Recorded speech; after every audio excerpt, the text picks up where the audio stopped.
की टॉपिक है आंग्ल मैसूर युद्ध। आंग्ल मैसूर युद्ध। तो देखेंगे ये आंग्ल अंग्रेजों को कहते हैं। आंग्ल मतलब अंग्रेज। और मैसूर कर्नाटक का एक छोटा सा राज्य था जो हैदराबाद के अधीन था। कर्नाटक एक छोटा सा राज्य था जो हैदराबाद के अधीन था, लेकिन स्वतंत्र था। अब ध्यान रखेंगे कि अड़यार वंश के एक व्यक्ति थे जिन्होंने इसे करीबन 1612 में अड़यार वंश का कर्नाटक में नींव पड़ा था। यानी मैसूर राज्य की नींव 1612 में ही डाला गया था।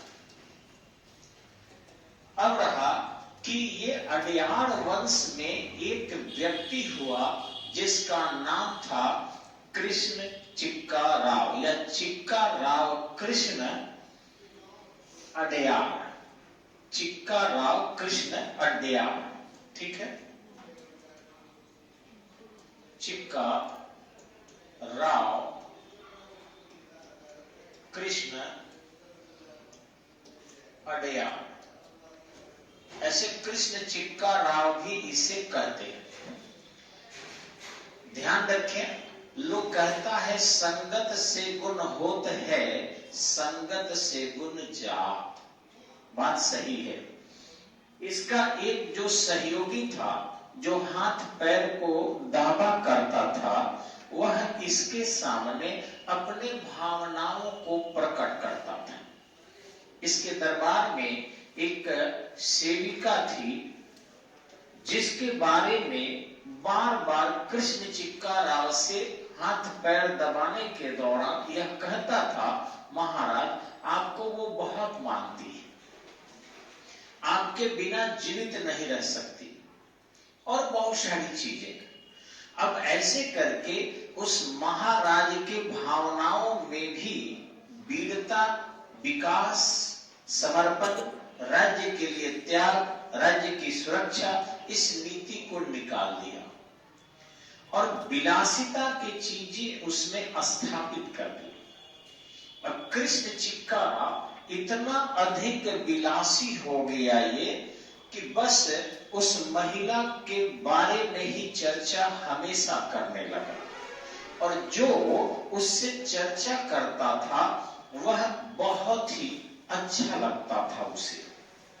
वह प्रत्यक्ष रूप से शासन की बागडोर 1761 तक संभाला।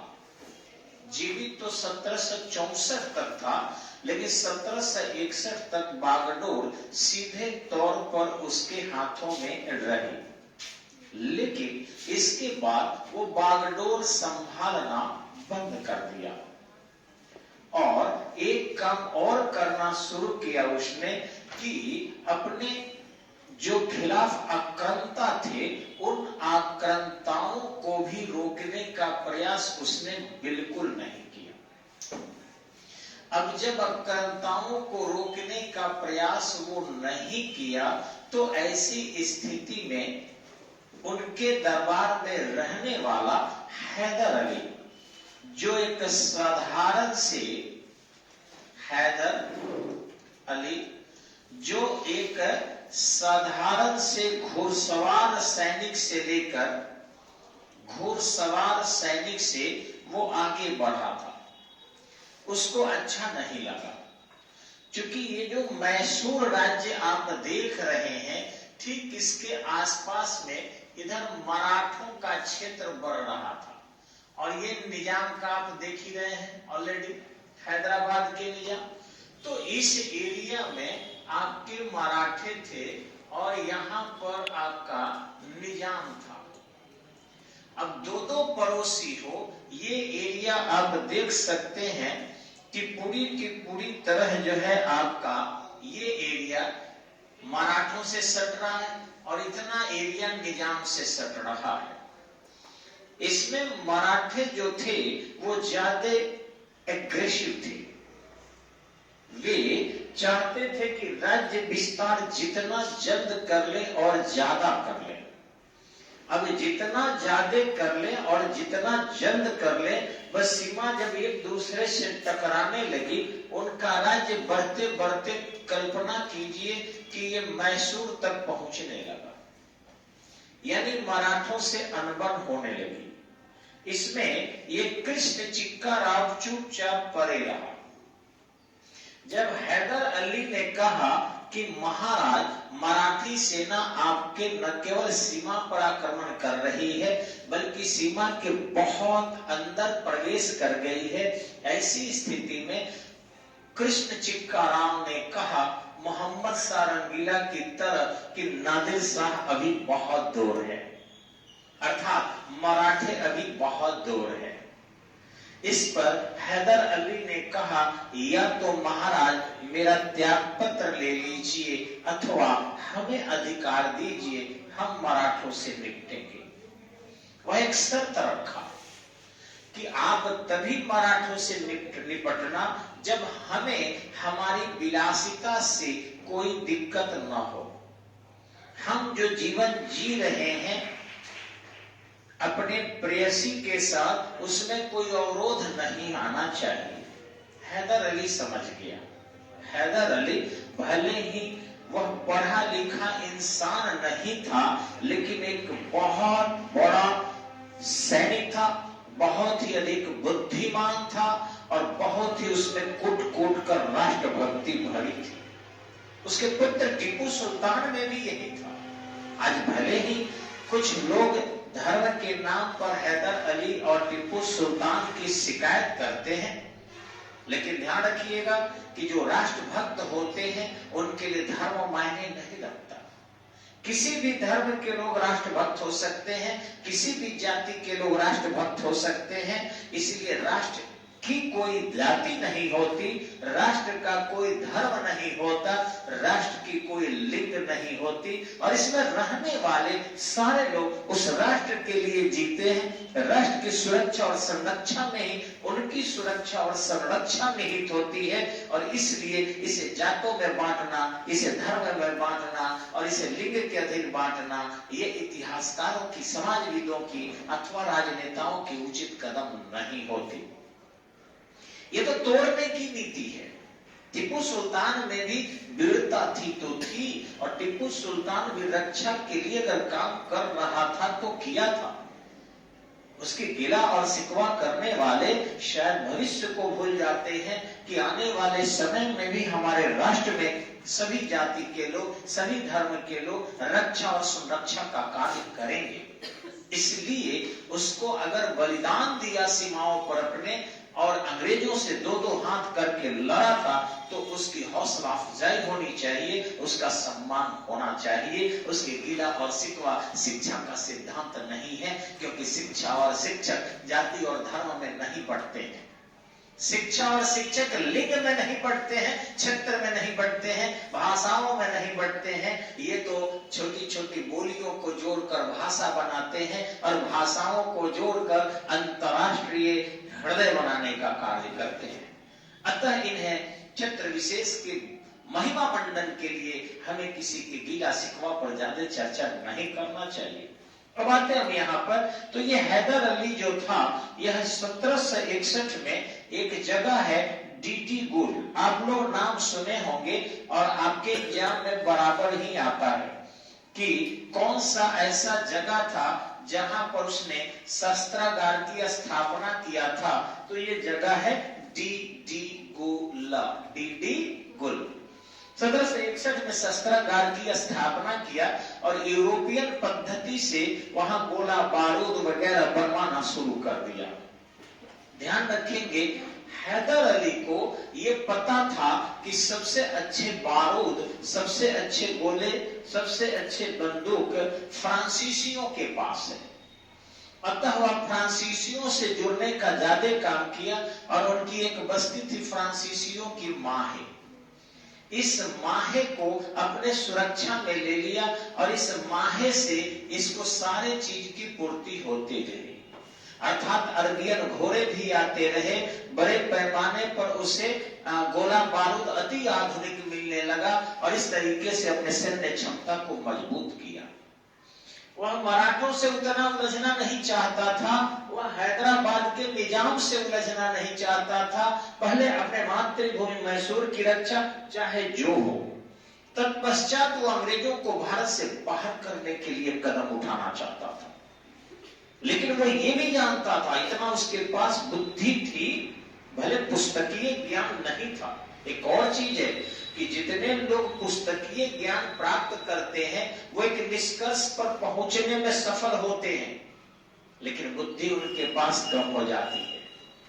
बुद्धि तो उनके पास होती है जो पुस्तकीय ज्ञान कम रखते हैं या नहीं रखते हैं। अंधा जो सड़कों पर चल सकता है ना, आंख वाले शायद नहीं चलेंगे, क्योंकि वो अभ्यास कर लेता है कि कितने कदम पर कहां जाना है और कितना मुड़ना है। अधिक दूरी जरूर तय कर लेते हैं आंख वाले, लेकिन जितनी भी दूरी अंधा तय करता है ना, उतनी दूरी में शायद जो अनुभव उसके पास होते हैं, आंख वाले के पास उतनी अनुभव नहीं होती है। भले ही अनपढ़ था हैदर अली, लेकिन उसे पता था, वो कहता है कि मैं अंग्रेजों को इस धरती से बाहर कर सकता हूं। वो कहता है अपने पुत्र को, टीपू सुल्तान को, कि मैं अंग्रेजों को इस धरती से बाहर कर सकता हूं, लेकिन समुद्र को मैं नहीं सुखा सकता। उसे पता था कि समुद्र में बहुत बड़ी मजबूत सेना लेकर वो खड़े हैं, यहां से वो हट जाएंगे, समुद्र में पड़े रहेंगे और फिर आ जाएंगे। टीपू सुल्तान भी कोई कम नहीं था, 22 नौसैनिक बेड़े बनाया था और युद्ध करने वाले जहाज उसके पास 16 थे। यानी मैसूर में यदि जल सेना का गठन किसी ने किया था तो वह था टीपू सुल्तान।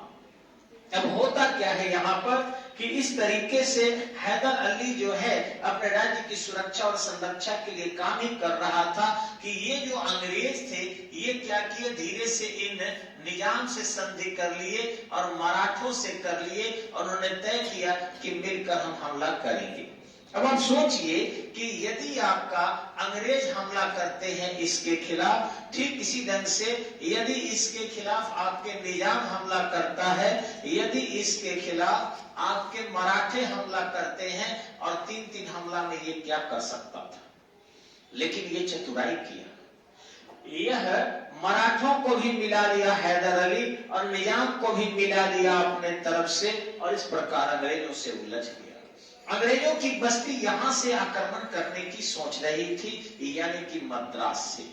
प्रथम आंग्ल मराठा संघर्ष आप देखेंगे तो ये आपका 1767 से लेकर और 1769 के बीच हुआ था।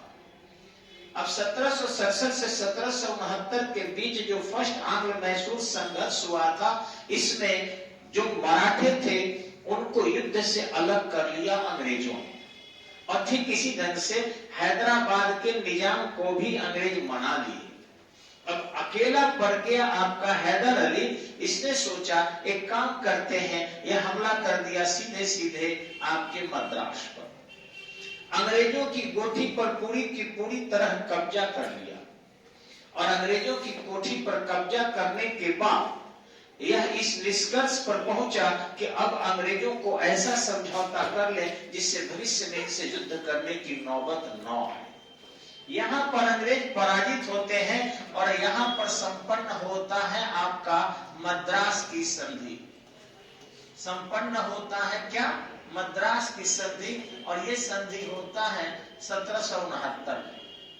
इस संधि के अंतर्गत आपको आश्चर्य करेंगे क्या क्या होता है, मैं थोड़ा सा आपको बताना चाहूंगा यहाँ पर। इसमें सबसे बड़ी बात यह होती है कि ये उन लोगों के सारे राज्य को, माने आश्चर्य करेंगे कि जो भी उनके क्षेत्र थे जो जीत लिए थे अंग्रेजों ने, वापस लौटा देते हैं। और सर हैदर अली भी सोचता है कि छोटे से युद्ध क्यों लड़ा जाए, क्यों नहीं उनके क्षेत्र को वापस लौटा ही दिया जाए। तो उनसे सांकेतिक रूप से 40,000 रुपया लिया। ठीक इसी ढंग से प्राप्त किया और कहा कि भविष्य में एक दूसरे से कोई युद्ध नहीं लड़ेगा। ठीक उन्होंने ये भी संधि किया कि जो भी कैदी है एक दूसरे के, वो वापस कर दिए जाएंगे। इसी ढंग से जो एक दूसरे के क्षेत्र पर लोगों ने कब्जा किया है वो भी आपको लौटा दिया जाएगा।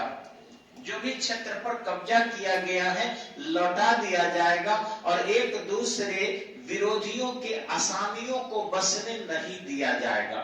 समझौता हो गया। ध्यान रखेंगे, विदेशी जब भी भारत में आते हैं कहते कुछ है करते कुछ है, संधि कुछ होती है और पालन कुछ होता है। उनकी संधियां बस स्वार्थवश ही होती है। स्थितियां फिर बदली जब टीपू सुल्तान को लग गया कि हम पूरी तरह सुरक्षित हैं, तो फिर अपने पड़ोसियों से वह लगा निपटने कि आखिर क्या कारण है कि मराठे उसका साथ नहीं देने लगे या मैसूर जो आपके निजाम साथ देने से इनकार कर दिया। अब ऐसी स्थिति में अंग्रेजों ने काम किया और वो मराठों के साथ दे दिए, जो घटना आपको 1771 की है। ये जो अंग्रेज जो थे ये मराठों को साथ देने लगे, ये 1771 की घटना है। इसके संघर्ष के दौरान और तब ये समझ गया कि वो अंग्रेज बेवजह मद्रास की संधि किए हैं, ये तो दल बदलू है।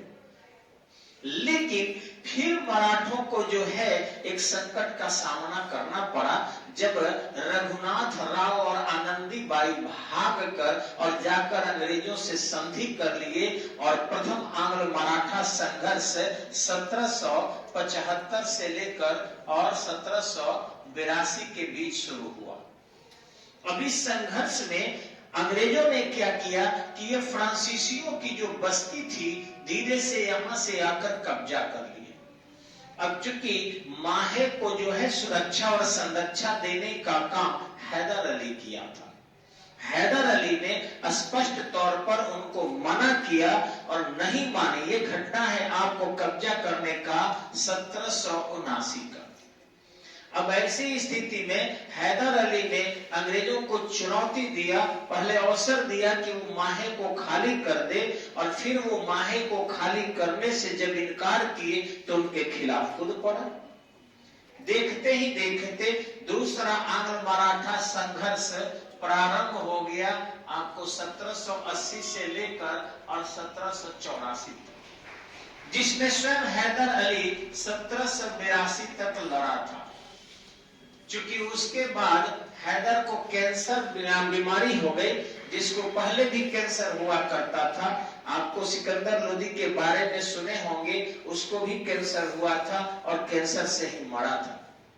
आपके प्राचीन काल में भी कैंसर के जो है चर्चा मिलता है, लेकिन कैंसर नाम नहीं मिलते हैं, कैंसर के लिए रोहानी नाम मिलता है।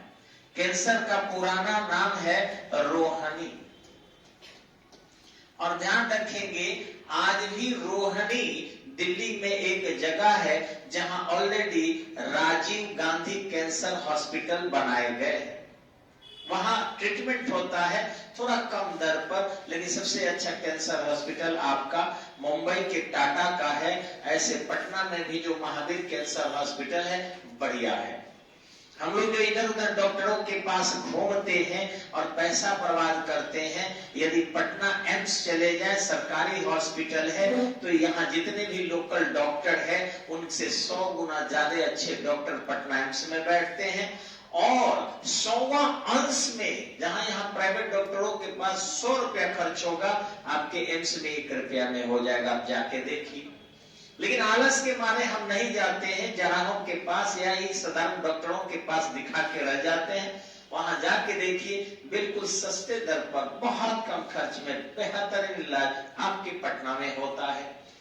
लेकिन जानकारी के अभाव में या डॉक्टर जानकारी देते सबको पीएमसीएच रेफर कर देते हैं। पीएमसीएच में थोड़ा सा पूरे राज्य के बोझ उठाने की क्षमता नहीं है। अब व्यवस्था है, पुराना अस्पताल है, भी सर सफाई की उतनी व्यवस्था नहीं हो पाई है और डॉक्टर भी अपना सरकारी के साथ साथ प्राइवेट बिजनेस करते हैं। लेकिन आप एम्स में जाकर देखिए, अच्छी व्यवस्था, अच्छा इलाज होता है। तो मैं बता रहा था आपको कि इसको हैदर अली को कैंसर हो गया था और इस ढंग से ये चल बसा। लेकिन मरने के पहले वह अपने पुत्र टीपू सुल्तान को बुला लिया था। टीपू सुल्तान एक सूफी के रूप साथ रहता था, इसलिए सूफीवाद आ गए थे। टीपू सुल्तान को फारसी की जानकारी थी, उर्दू की जानकारी थी, इंग्लिश की जानकारी थी, फ्रेंच भाषा भी जानता था। और जब वह युद्ध को शुरू किया तो देखा कि स्थितियां थोड़ी सी विपरीत हो रही है। अतः ऐसी स्थिति में उसने मैंगलोर की संधि कर लिया। मैंगलोर की संधि कर लिया 1784 में। यह संधि भी लगभग बराबरी पर रहा जिस तरीके से मद्रास की संधि हुई थी। लेकिन देख लिया था कि अंग्रेज मानने वाले नहीं हैं।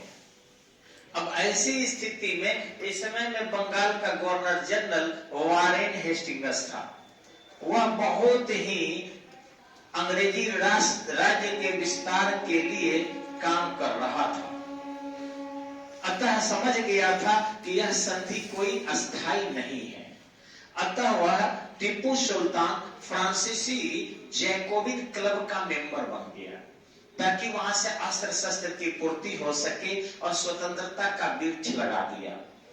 लेकिन कर्नवालिस जब भारत में आया तो वो भी बक्सा नहीं और पूरी की पूरी तरह कर्नवालिस जो है उनके पीछे पड़ गया। और तब तीसरे संघर्ष की शुरुआत हुई 1790 से 1792, जिसे तृतीय आंग्ल फ्रांसीसी संघर्ष, तृतीय आंग्ल मैसूर संघर्ष कहा जाता है। जी जी, इस संघर्ष में कर्नवालिस ने मराठों को मिला लिया था, यानी कि ये मराठे इस के साथ थे और ठीक इसी ढंग से मैसूर भी इनके साथ था। और इस प्रकार हैदराबाद था तो मैसूर और हैदराबाद दोनों हो गया। फिर से मैं बोल रहा हूं, ये मराठे भी हो गए और आपके हैदराबाद भी हो गया और इसके खिलाफ मोर्चा खोल दिया मैसूर के खिलाफ।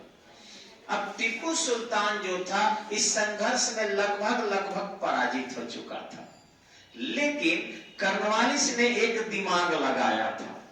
कर्नवालिस क्या कहा था कि हम जितना भी क्षेत्र जीतेंगे उसका 50% अपने पास रख लेंगे और बाकी जो 50% एरिया होगा उसको दो भागों में बांट देंगे और 25% जो है मराठे ले लेंगे और 25% जो है ये मराठे और ये हैदराबाद के निजाम को दे देगा।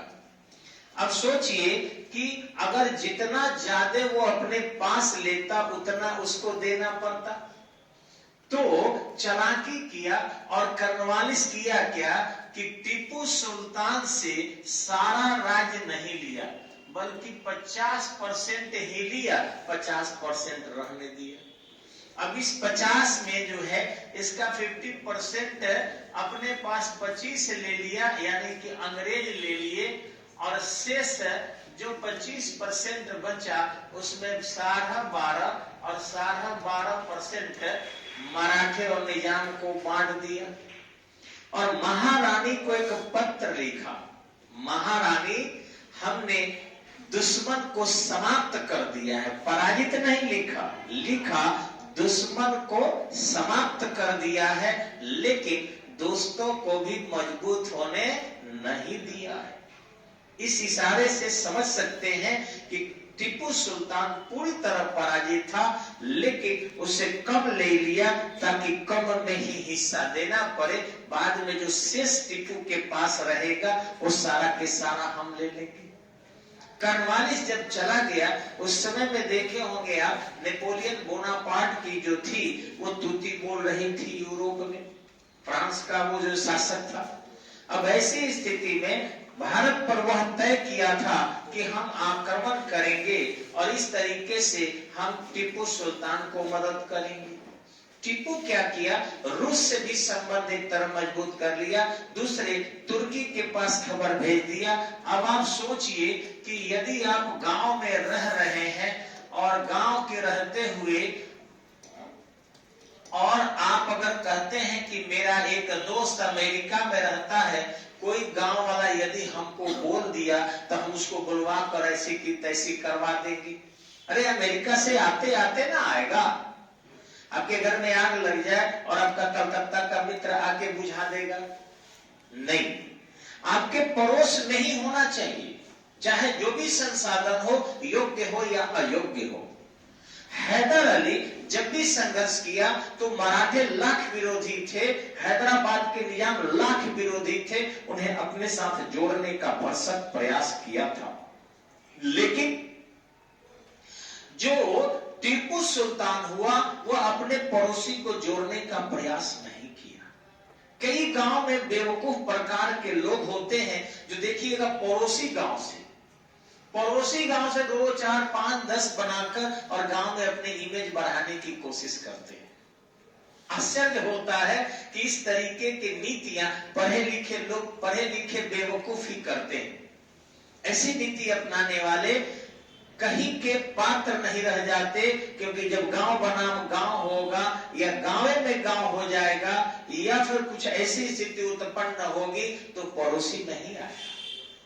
लेकिन अगर आप गांव में ही, यदि घर में ही, यदि अपने लोगों को ही जोड़कर ज्यादा से ज्यादा रखेंगे तो निश्चित रूप से आप ज्यादा मजबूत रहेंगे। और एक और ध्यान रखें, अपने लोगों को जोड़ने के लिए थोड़ा बर्दाश्त करना पड़ता है। साइकिल के पंचर साटने के लिए भी देखे होंगे मिस्त्री क्या करता है, उसको रगड़ता है।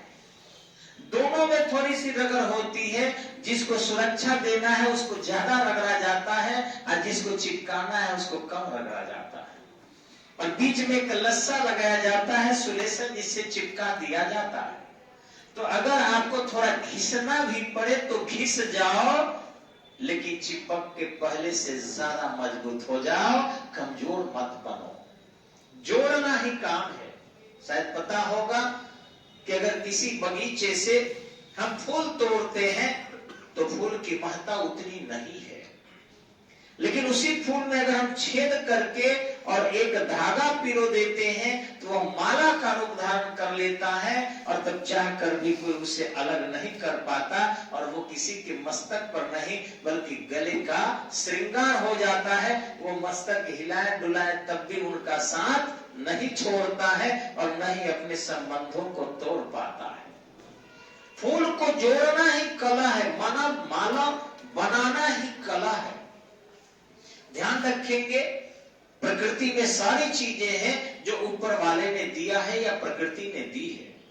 हमारी बुद्धिमत्ता इतनी है कि उस प्रकृति के चीजों को जोड़ना सीखे, उसे तोड़ना नहीं सीखे, उसे एकताबद्ध करना सीखे। शायद हैदर अली में ये ज्ञान था, और क्वेश्चन भी IAS में आता है मुख्य परीक्षा में, अथवा BPSC में आता है कि एक अनपढ़ हैदर अली ने खोए हुए मैसूर राज्य को मजबूत बना दिया और पढ़ा लिखा टीपू सुल्तान ने मजबूत राज्य को भी समाप्त कर दिया।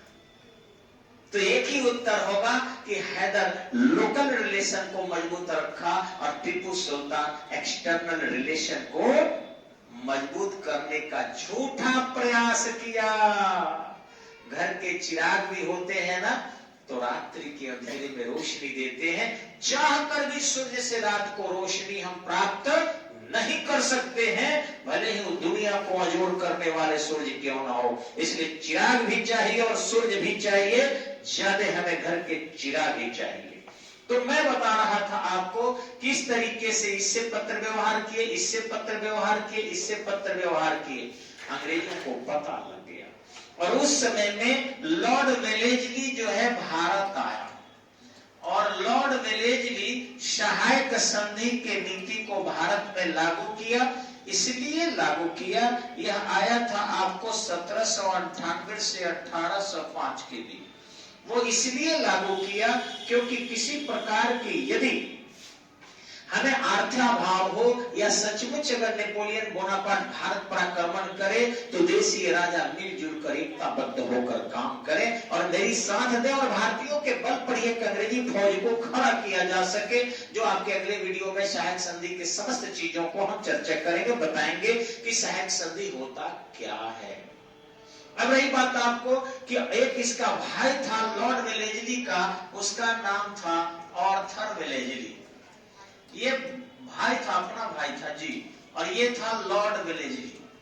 तो ये जो है अपने भाई को भी बुला लिया, क्योंकि ऑलरेडी ये नेपोलियन बोनापार्ट से लड़ा हुआ था और उसने विजय से भी हासिल कर ली थी। ये सब मिलकर सहायक संधि तो सबसे पहले आपका निजाम कर लिया ये 1798 में। इसको 1799 में कहा गया कि सहायक संधि कर लो। यही एक क्षण टीपू सुल्तान को भारत का हीरो बना देता है। वो कहता है मैं नहीं करूंगा। क्यों?